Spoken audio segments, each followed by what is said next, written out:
I'm optimistic in that, and I think this what we've seen in the last couple of months, verified by the Rasmussen poll and the Pew poll and the CBS poll, showing the plummeting support for any kind of climate change legislation. The belief in AGW, anthropogenic global warming, as a crisis, all of that has been crashing down faster than our great scientist Al Gore's credibility, and that's because people still have more common sense than the elitists give. Well, plus the system is so discredited now. I mean, it doesn't matter what party it is, where it is in the world. People are finally getting that healthy mistrust of government. Right, and it has to increase a great deal more, because they recognize that people are getting wise to them, and so that's why they're pushing so arrogantly and adamantly now. Because if they keep losing, if you and I and others are able to continue waking people up, they're just not going to get it through. And so they're really panicky about that. That they've invested so much over these last 20 years to push this whole environmental charade that it could melt like a ice cream cone here in Al Gore's movie. So they're really concerned about that, and they have a right to be. Even before ClimateGate, most of the polls were already showing this collapse of belief in the crisis, in the apocalypse that they're claiming is coming. And you and I both know. Look, they're saying they want to re-engineer all of society. You have guys like one of the big gurus of global warming, Clive Hamilton, professor from Australia, and he says that this is a time where it calls for emergency measures. We have to talk about suspending democratic processes. And you have guys like George Monbiot saying we need to issue a ration card for every person on the planet. You get only so much CO2, and you can ration. And you have John P. Holdren writing a textbook about putting sterilants in the water, and now Fox News is calling for putting lithium in the water to make the public more well-behaved. I mean, we are living in the twilight zone, and they can normalize insanity if we don't say no. Look at the Nazi culture. Look at the Aztec culture. So it's encouraging that people are waking up and saying no to this, in spite of the fact that we have the media so heavily controlled by people who are promoting this. But it's galloping out very quickly, and so we've got to accelerate the wake-up process.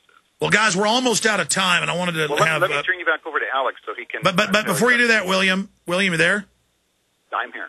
Yeah, no, before you do that, I wanted to thank you for coming on with us. And you're talking about uploading videos. Can we see these videos, these reports you guys have filed? And if so, yes, where are they posted? We already have some of them available on the newamerican.com or at jbs.org. Either one of those, and we've been doing it, running back and forth, shooting photos, doing interviews, uploading this, so I haven't had a chance to even check to see how many of them are up there yet, but a number of them are. You can see, for instance, in our one on the anti-nuclear, one that went up today, it's called NGO Demonstrators, No to Coal, No to Oil, No to Nuclear, and you can see some of the Renamob that's here. They wouldn't allow Monckton in, but many of these qualified PhDs and scientists want it, but they allow these folks to come in. And if you go on the website that I show you there, you see they have outright communist parties with communist flags, hammers, and sickles as part of their coalition. Yet they're allowed to come in here, and the good guys aren't. Absolutely. Well, good talking to you, and we'll talk to you again soon. Let me talk to Alex now. Alex, we only got a few minutes left in this segment. Okay, I'll turn you over to Alex. Thanks so much. Thank you. You bet. What you're doing. Bye now. Thank you. Hey, Alex, how's it going? Good. Go ahead and in the last couple minutes we have, any other key points you want to relay to the audience, Alex Newman, from the Global Government Summit? Yeah, well, the one thing that I've found is the most incredible is you have this 800-pound gorilla in the room, which is ClimateGate, of course, and just about everybody here at least knows what it is. Some of them don't know exactly what it's about because they've already dismissed it because it contradicts the global warming phase. But it's just incredible. I've been talking to just about everybody I meet about it, and journalists in particular, and that's where I've been getting the most interesting answers. I've met one journalist out of dozens and dozens that I've spoken with who's filed a story related to ClimateGate. She interviewed one of the IPCC people on Switzerland national radio about ClimateGate, and of course he just went on there and said, "Oh, it's no big deal. The science is settled, and that's just a side issue, a distraction." But I also talked to some of the Congress people that were here. Nancy Pelosi was here. As soon as she answered one of my questions, and then as soon as I asked her about ClimateGate, she turned away and pretended she didn't hear it. I asked Charlie Rangel, the chairman of the Ways and Means Committee, powerful congressman, about ClimateGate, and he looked at me a bit puzzled and just said, no, we're just here to support the process, and of course the science is settled. So it's just been across the board, everybody you talk to just about, it uses the same mantra over and over again. The science is settled, you can't ask questions.